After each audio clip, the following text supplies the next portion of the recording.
Welcome back to the channel. So if you want to file taxes without a job, here are the steps you need to follow. Number 1, you need to determine if you must file in the first place. See, when you talk about filing taxes without a job, you can have two options, only two. Either you are currently unemployed and are collecting unemployment, or you are working multiple gigs here and there, but you don't have a steady full-time job. So my question to you is, which option applies to you? Option 1 or option 2? Let's first discuss option 1. So you are unemployed and collecting unemployment. So the thing is, do you have to file taxes if you are unemployed? This really depends on your income and your filing status. Okay, the IRS has a tool on their website where you can just confirm. You can use that tool, and if you need help, just let me know. I'll drop the link for you. But you can use the tool to confirm if you are required to file a tax return. Okay, if you don't have any taxable income to report when you file, chances are your return will be rejected by the IRS. Okay, now do you have to pay taxes on unemployment? Well, your unemployment compensation is considered taxable income by the IRS, and most states too. If your total income for the year, including what you get for unemployment, is more than the minimum amount required to file, some of it could be taxed. Okay, and because of COVID in 2020 and 2021, unemployment benefits were tax exempt. But this year, no, and in the future years, no. Okay, to make sure you're not surprised with the tax bill when you file, you can have taxes withheld from your unemployment income during the year, or you can make estimated payments. Okay, it's totally your choice. To have income withheld from your unemployment compensation during the year, you need to fill out Form W-4V, voluntary withholding request. Okay, so this is what it is. And the thing is that, what do you need to file unemployment taxes? Well, you should receive Form 1099-G from your state showing the total amount of unemployment income you need to report. And if you are employed for any amount of time during the year, you will also receive a W-2 from your former employer. So this is really important to really understand what we're talking about. We're speaking about Form W-4V. We have 1099-G, and we have a W-2 in case you work for someone during the year. Okay, now the earned income tax credit is one tax benefit that many people may overlook. So it is really intended to help taxpayers with low to moderate income. So you might actually qualify for this EITC even if you were unemployed during the year. So think about that. Very important.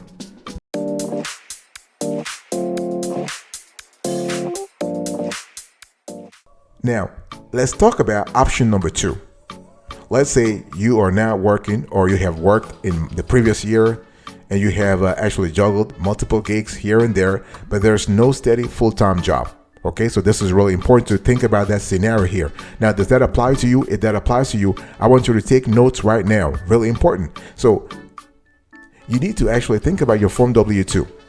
So the first item of business is to gather your documents, and you need to determine your income. So the documents may include Form W-2. Okay, if you are employed for part of the year, you will have a Form W-2 that will show your wages and any federal or state taxes that have been withheld.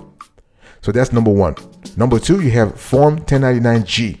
So if you were unemployed for part of the year and received any unemployment benefit, you will also have Form 1099-G, which will be issued by your state's labor department. I've said this before. Now, this form will also show the amount of unemployment payments you have received and the amount of federal tax withheld, if any. If you have filed Form W-4V, then you will have that. Okay. The maximum that could have been withheld is 10%. So when we talk about withholding at the state level for 1099-G, the maximum is 10%. Very important to remember that. Now, you can also receive Form 1099-R. So if you had to take money from your 401k or other retirement accounts, you will have received a 1099-R for the amount taken. So this form will also show any tax withheld. Okay, so this is really important. Now, what I want to say here is that when you gather your documents, please make sure that you double check the numbers. Go through each document to make sure that the numbers are accurate. Now, There could be problems. Let's say you did not receive your Form W-2, like you work for an employer, and something happens. Here we are in on January 31st or February 15th, and you have not received anything from them. What do? You got to contact the company. Make sure you contact the company. Call the HR department, or you can also look into the spam folder in your email to make sure that the company has not sent you a W-2, but that somehow you actually you misplaced it. Okay, very important. Same thing for your Form 1099G, Form 1099R. You want to contact the state authorities if you had not received your 1099G by January 31st. If you do the same thing for the 401k company, okay, the plan administrator. So my point here is that make sure you gather your tax documents before you even start filing taxes.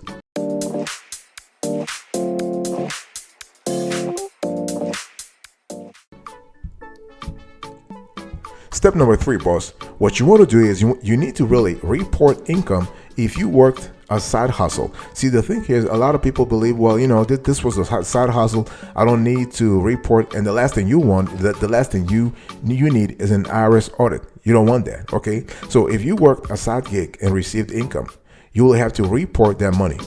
And you will report it as other income or by creating a Schedule C if it was an unincorporated business with the intent of making a profit. What does that mean?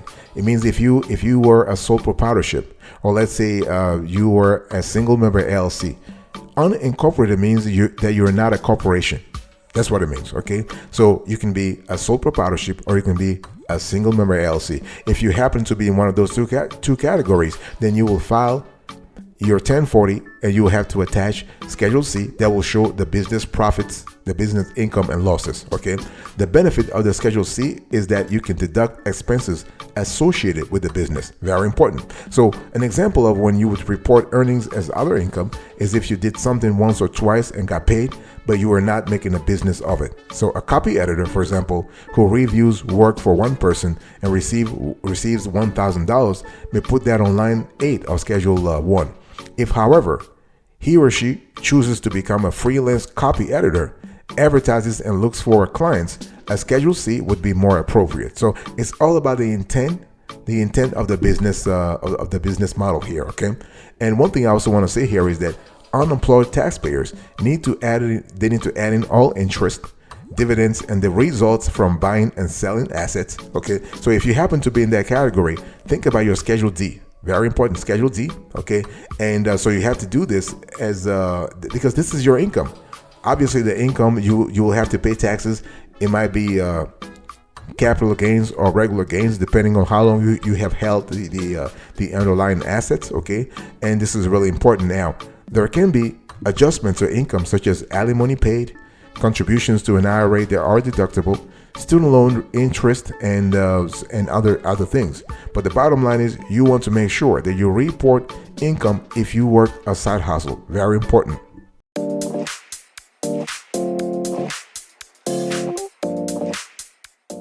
Step number 4. Boss, we are still talking to you about how to file taxes without a job. So 1, you need to determine if you must file. Number 2, you want to gather your tax documents, your W-2, your 1099, your 1099G, your 1099R. You need to report income if you work a side hustle.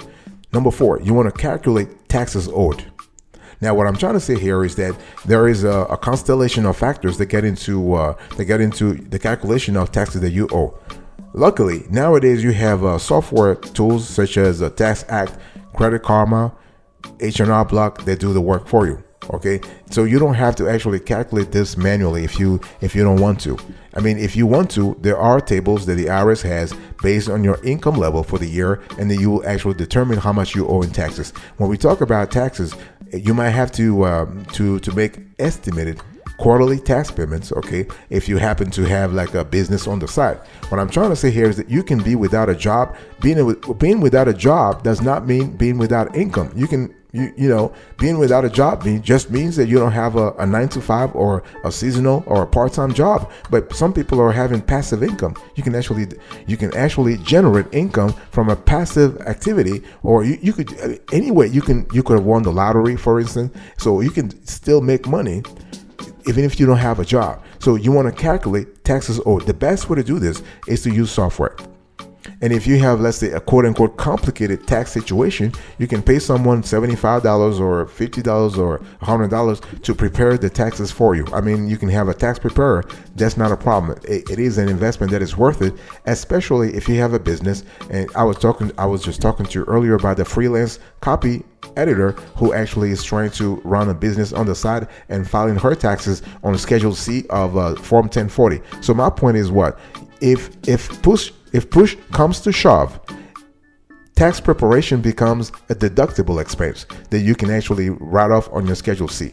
Okay, paying a CPA, a certified public accountant, an EA, an enrolled agent, or a tax attorney to prepare your taxes for you may be the best route if you have no idea what it means to calculate your taxes. Okay, but don't forget though, when we talk about calculating taxes owed, don't forget to itemize or to take the standard deduction depending on your filing status. Very important.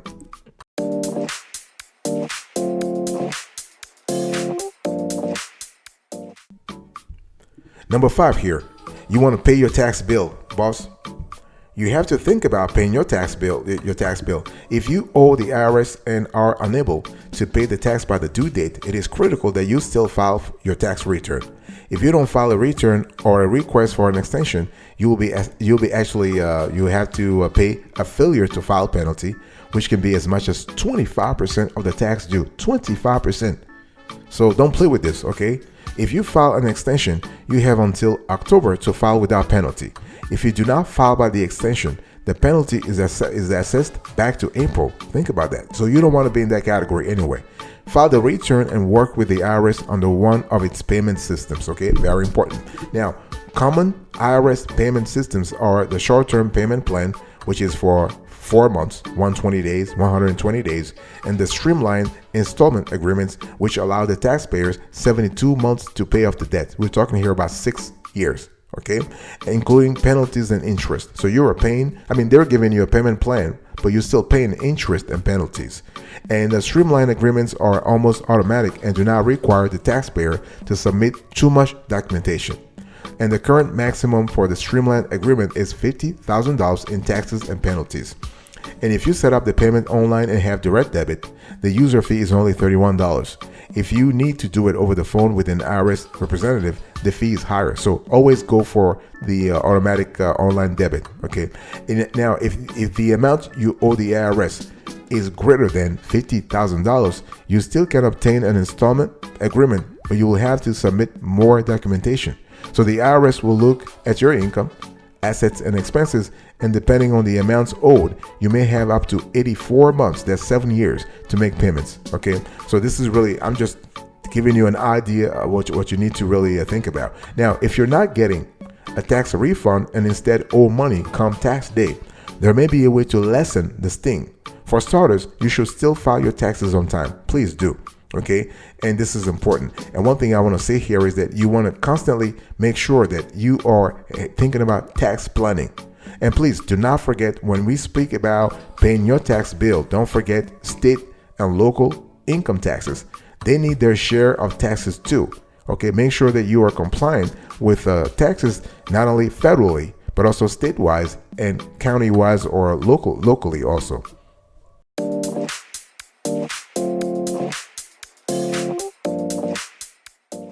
Speaking about extension, let me just dig a little deeper here. The thing is that you can file an extension for your taxes by submitting Form 4868. Okay, it's the Form 4868. Write it down. Now you can file this form with the IRS online or by mail, and this must be done before the last day for filing taxes. I'm speaking here about April 15th. Okay.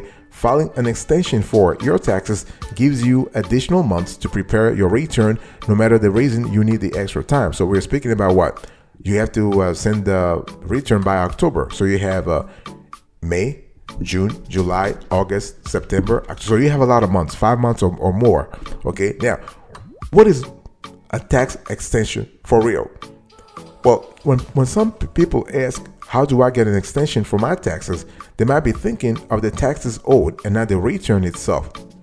And the thing here is that an extension only gives you more time to finish the paperwork, not more time to pay.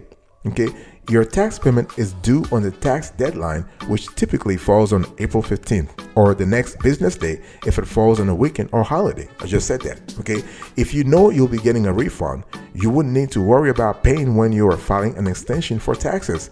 The earlier you file your return, the earlier you will receive your refund. Simple as that. Now, if you think or know that you will owe, then you should estimate your tax liability and pay the amount due when you file Form 4868. Now, is there a penalty for filing a tax extension? Yes, if you owe. Okay, if you don't pay the full amount you owe, the IRS will charge you interest on the unpaid balance until you pay the full amount. And if you don't pay at least 90% of the amount you owe, you might also be subject to a late payment penalty. So the penalty is usually half of 1% of the amount owed for each month, up to a maximum of 25%. Think about it. So the whole thing here is that the system is done in such a way that you actually pay your taxes real fast, real quick. Okay, and the thing is, you can actually file you can file an extension on your own, not a problem. You can file an extension manually. You can do it online.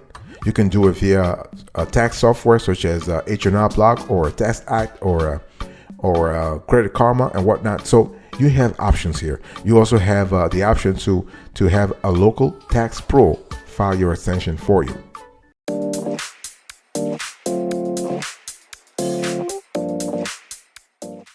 Speaking about the local tax pro, you know, the whole thing is you want to seek expert help if you need it. I said this before, but I want to really go granular here. I want to dig a little deeper here. Sometimes, you know, people might have, you know, you might be without a job, but you have a complex tax return to file. And it's important when you have that to seek the right help for you.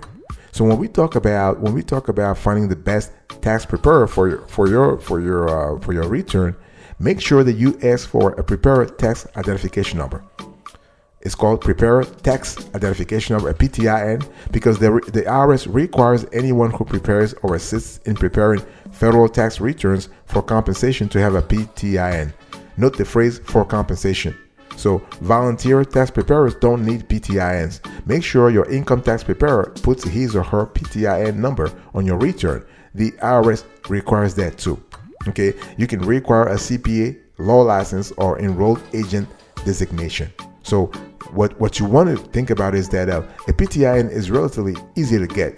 So you can go a step further and get a credentialed preparer, somebody who is also a CPA, certified public accountant, a licensed attorney, an enrolled agent, okay, or somebody who has completed the IRS's annual filing season program. Okay, so this is what it is. You are trying to look for quality here. And you can look for friends in high places. If you have people who actually know people who know people, this could be a great place to look. You know, for example, there's something called the National Association of Tax Professionals. You have a National Association of Enrolled Agents. You have the AICPA, the American Institute of Certified Public Accountants, or you have the American Academy of Attorney CPAs. So those are great places where you can find great professionals who can help you out. Okay, and you constantly want to compare tax advisor fees, because the whole thing is you don't want to spend too much money on preparing something that, you know, it's not really that important anyway. I mean, remember, you are trying to save cost. The bottom line is you can do things manually, you can do things online, but if you need help, make sure that you really find the right one. Now, you want to reconsider tax advisors who don't e-file. The whole thing is make sure that they file online so you get your refund, or you can get your paperwork sent to the IRS real quick. Okay, some tax advisors don't e-file, so you have to think about whether or not this works for you. Okay, so that's the bottom line here.